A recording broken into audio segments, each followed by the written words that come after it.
اللہم صلی علی سیدنا محمد وعلی آلہ و اصحابہ وسلم اللہم صلی علی سیدنا محمد وعلی آلہ وصحابہ وسلم اللہم صلی علی سیدنا محمد وعلی آلہ وصحابہ وسلم اللہم صلی علی۔ السلام علیکم ورحمۃ اللہ وبرکاتہ۔ آپ کے بچے بھلے آپ سے پوچھیں یا نہ پوچھیں، آپ انہیں ضرور بتایا کیجیے کہ ہم فلسطین سے اس لیے محبت کرتے ہیں کہ یہ فلسطین انبیاء علیہ السلام کا مسکن اور سرزمین رہی ہے۔ حضرت ابراہیم علیہ السلام نے فلسطین کی طرف ہجرت فرمائی۔ اللہ تبارک و تعالیٰ نے حضرت لوط علیہ السلام کو اس عذاب سے نجات دی جو ان کی قوم پر اسی جگہ نازل ہوا تھا۔ حضرت داؤد علیہ السلام نے اسی سرزمین پر سکونت رکھی اور یہیں اپنا ایک محراب بھی تعمیر فرمایا۔ حضرت سلیمان علیہ السلام اسی ملک میں بیٹھ کر ساری دنیا پر حکومت فرمایا کرتے تھے۔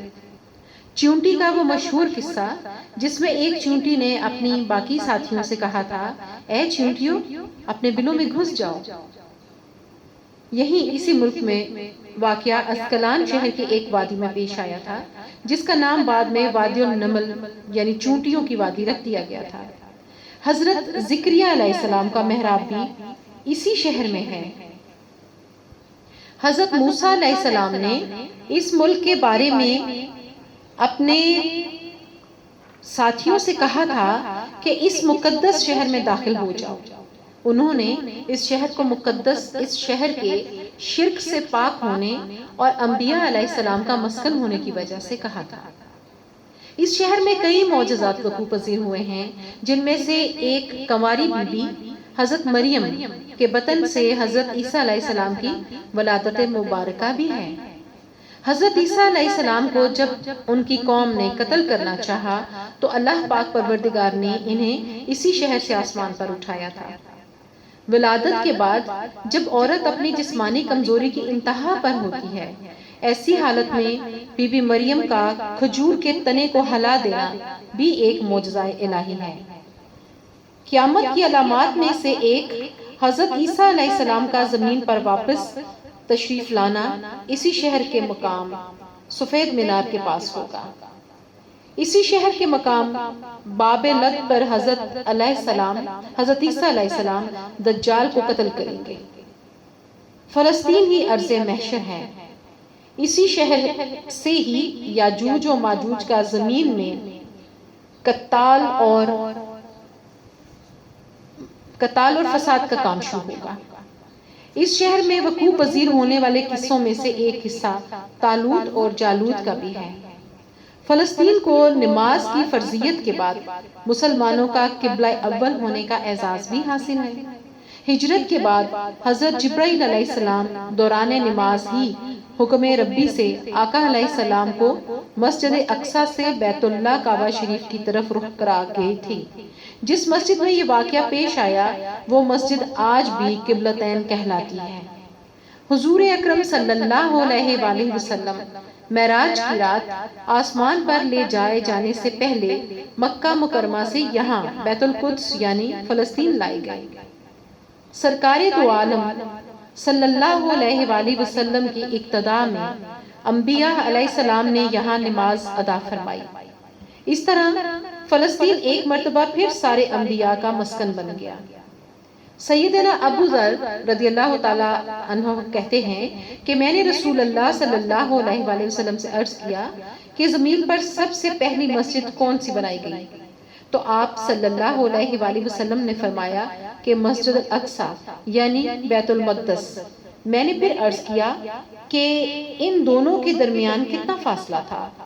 آپ صلی اللہ علیہ وآلہ وسلم نے فرمایا کہ 40 برس کا، اور تو جہاں بھی نماز کا وقت پالے وہی نماز ادا کر لے، بس وہ مسجد ہی ہے۔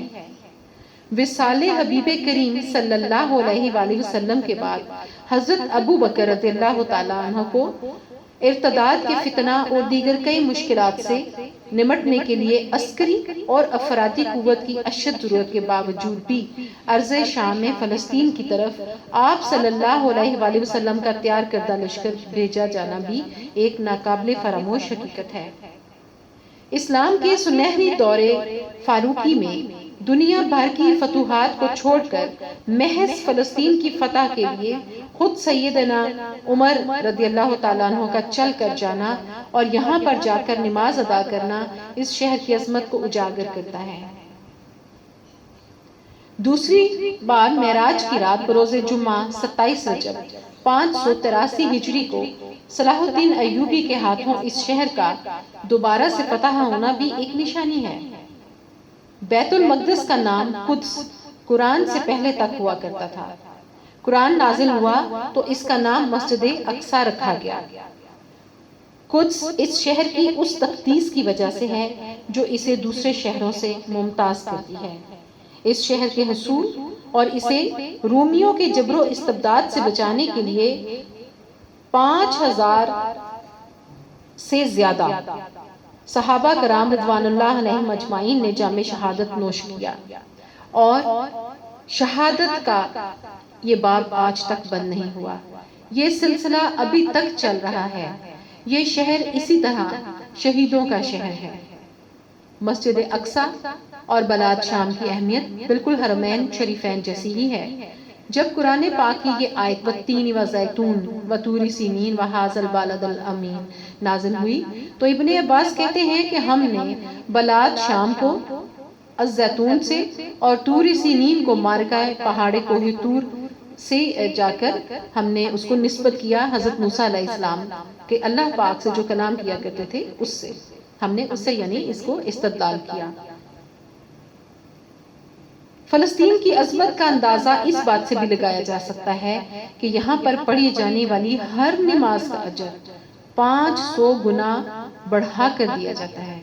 سوچئے، میں ایک مرتبہ پھر ریپیٹ کروں گی اس حصے کو کہ فلسطین کی عظمت کا اندازہ اس بات سے بھی لگایا جا سکتا ہے کہ یہاں پر پڑھی جانے والی ہر نماز یعنی آج بھی پڑھی جانے والی ہر نماز کا اجر 500 گنا بڑھا کر دیا جاتا ہے۔ اور اہل عقل کے لیے اللہ پاک پروردگار نے جا بجا یہ فرمایا ہے کہ غور کرو کائنات پر، کرۂ ارض پر، قدرت پر، ہر چیز پر۔ اللہ پاک پروردگار سے یہ بھی میری دلی دعا ہے کہ مسلمانان عالم جہاں بھی بستے ہوں، جہاں بھی رہتے ہوں، اللہ پاک پروردگار اپنے حبیب کریم صلی اللہ علیہ وآلہ وسلم کے صدقے سب کو اپنے حفظ و امان میں رکھے، آسانیاں مرحمت فرمائے اور ارض فلسطین کے محبت کو عشق میں بدل دے، اور تمام عالم اسلام کے مسلمانوں کی غیرت اور حمیت کو جگا دے تاکہ وہ اکٹھے ہو جائیں اور اپنے قبلہ اول کی حرمت اور اس کی آزادی کے لیے عملی قدم اٹھائیں۔ آمین یا رب العالمین۔ وما علینا الا البلاغ المبین۔